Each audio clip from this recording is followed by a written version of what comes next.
మహాభారతంలోని పాత్రలలో కర్ణుడు ఒకరు. తన జీవితాంతం కర్ణుడు కర్మను నమ్మాడు. తన జీవితాన్ని చాలా ధైర్యంగా ఆస్వాదించాడు. తన జీవితంలో అనేక సమస్యలు, కష్టాలు ఎదుర్కొన్నాడు. కాని కర్ణుడు నుంచి మనం నేర్చుకోవాల్సిన విషయాలెన్నో ఉన్నాయి. ఎలాంటి కష్టాన్నైనా ఓర్పుతో ఎలా ఎదుర్కోవాలనే విషయాన్ని మహాభారతంలో కర్ణుడి ద్వారా తెలుసుకోవచ్చు. కర్ణుడి అసలు పేరు వసుషేనుడు. కుంతికి కుమారుడే అయిన ఆమె పాండురాజుకి భార్య కాకముందు ఇతను పుట్టాడు. దూర్వాసుడిచ్చిన వరాన్ని చాపల్యం కొద్దీ పరీక్షిద్దామని ఎదురుగా ఔపిస్తున్న సూర్యున్నే ఆహ్వానించింది కుంతి. కొడుకు కనక కవచ కుండలాలతో వెలిగిపోతూ పుట్టినా భయం కొద్దీ అతన్ని పెట్టెలో పెట్టి నీళ్లల్లో విడిచిపెట్టింది. ఆ పెట్టె రథాల్ని నడుపుకునే అధిరథుడికి దొరికింది. అతని భార్య రాధకు ఆ కుర్రాణ్ణి చూపించాడు. బంగారంతో పుట్టాడు కనుక అతనికి వసుషేనుడని పేరు పెట్టుకున్నారు. అయితే కర్ణుడు గొప్పవాళ్లకు పుట్టికూడా సూతుడిగా పెరగడం మునపటి కర్మ ఫలితమే. వసుషేనుడు సూర్యుణ్ణి ఉపాసించే వేళ ఎవరేది అడిగినా దానం చేసేవాడు. అర్జునుడి కోసం ఇంద్రుడు వసుషేనుడి దగ్గరికి బ్రాహ్మణ వేషంలో వెళ్లి అతని కవచకుండలాల్ని ఇమ్మనమని అడిగాడు. వాటిని ఒలిచి ఇచ్చాడు కనుకనే అతనికి కర్ణుడు వైకర్తనుడు అనే పేర్లు వచ్చాయి. కృతీఛేదనే. అయితే ఈ దానానికి బదులుగా ఒకసారికి మాత్రమే పనికివచ్చే శక్తినొకదాన్ని ప్రతిదానంగా తీసుకున్నాడు. ప్రతిదానం తీసుకుంటే ఆ దానం ఎంతటిదైనా గొప్పతనాన్ని పోగొట్టుకుంటుంది. కర్ణుడు బ్రహ్మాస్త్రాన్ని అభ్యసించడానికి పరశురాముడి దగ్గరికి వెళ్లాడు. బ్రహ్మాస్త్రాన్ని స్థిరంగా నిలిపి ఉంచుకోవడానికి సాధకుడు బ్రహ్మత్వాన్ని కలిగి ఉండాలి. ఇతను పరశురాముడితో బ్రాహ్మణుననే అబద్ధం చెప్పి ఆ అస్త్రాన్ని నేర్చుకున్నాడు. ఒకరోజున గురువు శిష్యుడి తొడను తలగడగా చేసుకుని నిద్రపోయాడు. అప్పుడు ఇంద్రుడు ఒక పురుగు రూపంలో వచ్చి అతని తొడలో కన్నం పెట్టడం మొదలుపెట్టాడు. రక్తం కారుతోంది, బాగా బాధ పెడుతోంది. అయినా గురువుగారికి నిద్రాభంగం కలగకూడదని కర్ణుడు కదలకుండా బాధను భరిస్తూ కూర్చున్నాడు. ఇంతలో గురువు లేచి పరిస్థితిని చూశాడు. అతని ధైర్యాన్ని గమనించి, నిజం చెప్పు, నువ్వెవడివి అనేసరికి నేను సూతుణ్ణి అని నిజం చెప్పాడు. గురువైన నన్ను మోసం చేసి అస్త్రాన్ని పొందావు గనక అవసరం వచ్చినప్పుడు అది నీకు గుర్తుకు రాదు. నీ మరణ సమయం అప్పుడు తప్ప ఇతర సమయాల్లో అది పనిచేస్తుంది అంటూ పరశురాముడు శాపమిచ్చాడు. ఓసారి విజయుడనే బ్రాహ్మణుడి ఆశ్రమం దగ్గరగా అస్త్రాభ్యాసం చేస్తున్నాడు కర్ణుడు.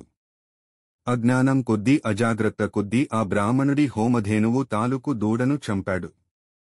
అది చూసి విజయుడు, అజాగ్రత్తతో నువ్వు బాణాల్ని వేసి నా హోమధేనువు బిడ్డణ్ణి చంపావు గనక యుద్ధవేళ నీ రథచక్రం గోతిలో కూరుకుపోయి ప్రాణాంతకమైన భయానికి గురి అవుతావు అని శపించాడు. పాండవ కౌరవుల అస్త్ర కళా ప్రదర్శనలో కర్ణుణ్ణి చూసి దుర్యోధనుడు తనకు అర్జునుణ్ణి ఎదిరించేవాడు దొరికాడని ఉబ్బిపోయాడు. రాజకుమారుడు కానివాడు ఈ రంగంలోకి రాకూడదనేసరికి అతన్ని రాజుగా చేయడానికి అప్పటికప్పుడే కర్ణుణ్ణి అంగ రాజ్యాధినేతగా చేశాడు. అలా కర్ణుడు రాజు కావాలనే కోరికకు అధీనమై ఉచ్చ నీచాలను చూడకుండా అధర్మం వైపు చేరిపోయాడు. తల్లే స్వయంగా నువ్వు కౌంతేయుడివే అని చెప్పినా, అంతరాత్మ అయిన శ్రీకృష్ణుడు చెప్పినా, భీష్ముడు చెప్పినా కూడా అధర్మపరుడైన దుర్యోధనుడి స్నేహాన్ని నిలబెట్టుకోవడమే సరియైనదనుకున్నాడు కర్ణుడు. మహాశౌర్యం కలవాడే, మహాదానాలు చేసినవాడే. శౌర్యమూ వీరత్వమూ దానగుణమూ గొప్ప ధర్మాలే. కాని ఒక ధర్మం మరో ధర్మంతో వ్యతిరేకించేలాగా ప్రవర్తిస్తే ముందు చెప్పుకున్న ధర్మాలన్నీ వ్యర్థమైపోతాయి. కర్ణుడు దుర్యోధన దుశ్శాసన శకునులతో కలిసి తన ప్రతిభకు మచ్చను తెచ్చుకున్నాడు.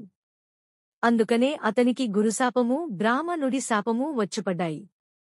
కాని తన జీవితాంతం కర్ణుడు కర్మను నమ్మాడు. తన జీవితాన్ని చాలా ధైర్యంగా ఆస్వాదించాడు. కృష్ణుడు శాంతి కోసం వచ్చినప్పుడు కర్ణునితో, నీకు నీవు ఇలా ఎందుకు చేసుకుంటున్నావు? యదార్థం ఇది కాదు. మీ తల్లి తండ్రుల గురించి తెలుసుకో. కుంతీదేవి నీ తల్లి, సూర్యుడు నీ తండ్రి అని చెప్పాడు.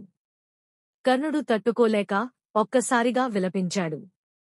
తానెవరు, ఎక్కడి నుండి వచ్చాను అని తెలుసుకోవాలనే తపన ఉండేది. ఆ చిన్న పెట్టెలో పెట్టి తన్ను విడిచిపెట్టింది ఎవరు అన్నది తెలుసుకోవాలని ఎప్పుడూ అనుకునేవాడు. తనకు సహజంగా లేనప్పటికీ 5 పాండవుల పట్ల తాను ద్వేషం పెంచుకోవడానికి చురుగ్గా యత్నిస్తున్నట్లు అప్పుడు ఒక్కసారిగా ఆయన గ్రహించాడు. దుర్యోధనుని పట్ల కృతజ్ఞతా భావం వల్ల ఈ 5 ద్వేషించాలని ఆయనకు ఎక్కడో ఉండేది.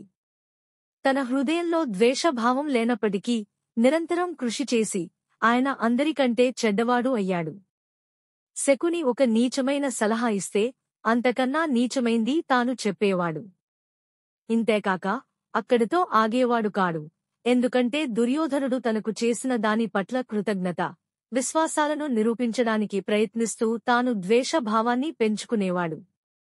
తాను చేస్తున్నది తప్పని తన అంతరంగంలో తెలుసు, కాని తన విశ్వాసపాత్రత బలీయమైనందున ఆయన అలా చేస్తూ పోయాడు.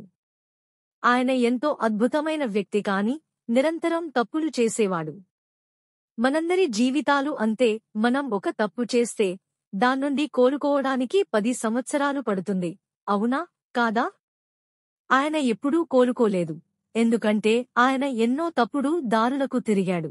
సమాజం న్యాయంగా ఉండకపోవచ్చు, కాని అస్తిత్వం పూర్తిగా న్యాయబద్ధమైనది. మీరు సరైన పనులు చేయకపోతే మీకు సరైనవి జరగవు. అస్తిత్వం ఇలా ఉండకపోతే సరైన పనులు చేసేవారికి, మానవ మేధస్సుకు విలువే ఉండదు. మనం తప్పుడు పనులు చేసినా మనకు మంచే జరిగితే జీవితంలోని ఏ విలువలకు విలువ లేదు.